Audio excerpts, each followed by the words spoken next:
Hello everyone, welcome you to the all another lecture of combustion and flame class 8 topic। तो हमने पिछले lecture में बात किया हुआ था अबाउट द फायर।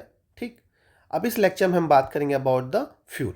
ठीक है, अब फ्यूल मेनली क्या है? फ्यूल वो कंबस्टिबल सबस्टेंस है जिसकी वजह से combustion heat and light produce हो पा रहा है। तो फ्यूल एक सोर्स है कंबस्टिबल कंबक्शन करने के लिए।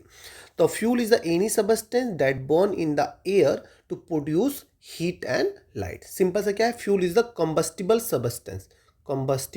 सबस्टेंस जिसकी हेल्प से हम कंबक्शन करके हीट एंड लाइट को प्रोड्यूस कर पा रहे हैं, दैट्स नोन एज फ्यूल। अगर टाइप की बात करें तो टाइप ऑफ फ्यूल तीन टाइप के मेनली होंगे, सॉलिड, लिक्विड और गैस। सॉलिड क्या है? ऐसा फ्यूल जो फ्यूल ना आपका जिसको आपका इग्निशन टेम्परेचर हाई हो और जिसको बर्न करने में टाइम लगे, जैसे वुड हो गया, कोल हो गया, कोक हो गया। ठीक है, और जिसमें से स्मोक प्रोड्यूस हो। ठीक है, that's called a solid fuel. ठीक, दूसरी बात करें लिक्विड फ्यूल की बात। लिक्विड फ्यूल क्या है? वो फ्यूल को बोल रहे हैं जैसे पेट्रोल, डीजल, कैरोसिन, जो इजी टू स्टोर हो, इजिली ट्रांसपोर्ट कर पाए और जी यूज एज द इंजन, जिसके अंदर इग्निशन टेम्परेचर जो है वो आपका इग्निशन टेम्परेचर जो है कम हो, जिसकी वजह से वो आराम से कंबक्शन कर पाए।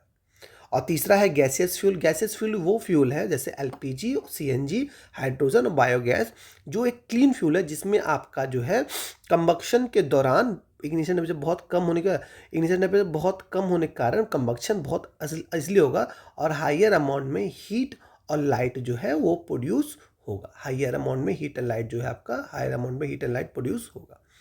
ठीक, और मेनली ना जो गैसियस फ्यूल होते हैं, गैसियस फ्यूल्स के कंबक्शन जो होंगे ना, उसके फ्लेम जो बनेंगे वो ब्लू बनेंगे। वेरएज लिक्विड फ्यूल के जो कंबक्शन आपके होंगे ना, वो भी आपके ब्लू या येलो दिख सकते हैं। और जो सॉलिड फ्यूल है उसका आपका कंबक्शन मेनली जो आपका है, मेनली जो है आपका ऑरेंजिस रेड दिखता है, ऑरेंजिस रेड आपका दिखेगा या येलो दिखेगा। ठीक है, तो इस टाइप का जो है कंबस्टिबल फ्यूल के बेस पे कंबक्शन जो होगा। सबसे अच्छा कहाँ है? सबसे अच्छा है gaseous fuel, because ignition temperature कम होने की वजह से जल्दी बर्न होगा और बर्न होने से लार्ज अमाउंट में हीट एंड लाइट को प्रोड्यूस करेगा। दूसरा आपका है लिक्विड फ्यूल, जिसका ignition temperature compare to the gas ज़्यादा होता है और आपका कंबक्शन अच्छे से करता है, इसके वजह हीट एंड लाइट जो है प्रोड्यूस तो होता है बट गैसियस फ्यूल से थोड़ा सा कम।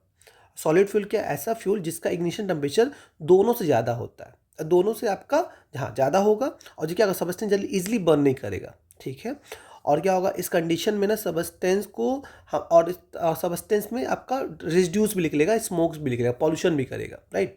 तो ये सब चीज़ होगा। अब बात करें टाइप ऑफ आपका फ्यूल, तो बेस्ड ऑन द सोर्स के बेस पे फ्यूल जो है दो टाइप के हैं। पहला है नेचुरल फ्यूल और दूसरा है आर्टिफिशियल फ्यूल। नेचुरल फ्यूल क्या है? वो फ्यूल बोल रहे हैं जो नेचर से हमें मिल रहा है, राइट, जिसको जलाने पे हमें हीट एंड लाइट मिलेगा। एक हो गया वुड, कोल, नेचुरल गैस। ये क्या है? ये आपके हैं नेचुरल फ्यूल है जो नेचर ने हमें दिया हुआ है कि इसको बर्न करो, इसको हीट एंड लाइट प्रोड्यूस कर सकते हैं। आर्टिफिशियल फ्यूल वो फ्यूल होता है जिसको प्रोसेस करके बनाया जाता है, जैसे मेड फ्रॉम द फ्यूल। जो पेट्रोल, जब क्या किया हमने, क्रूड ऑयल लाया, हमने क्रूड किया, क्रूड को फिल्टर कर डिस्टिलेशन कर दिया, फ्रैक्शनल डिस्टिलेशन कर लिया, क्या किया हमने, उससे बनाया पेट्रोल, डीजल, कोल गैस और एलपीजी, राइट। तो क्या होगा, ये सब क्या है? ये आपके आर्टिफिशियल आपके फ्यूल है, जो फ्यूल को हमने फिल्ट्रेशन किया और फिल्ट्रेशन करने के बाद हम उसका यूज़ किया। तो इस लेक्चर में हमने बात की about the fuel. Another lecture के अंदर मिलते हैं with the another topic of combustion and flame. Thank you for now.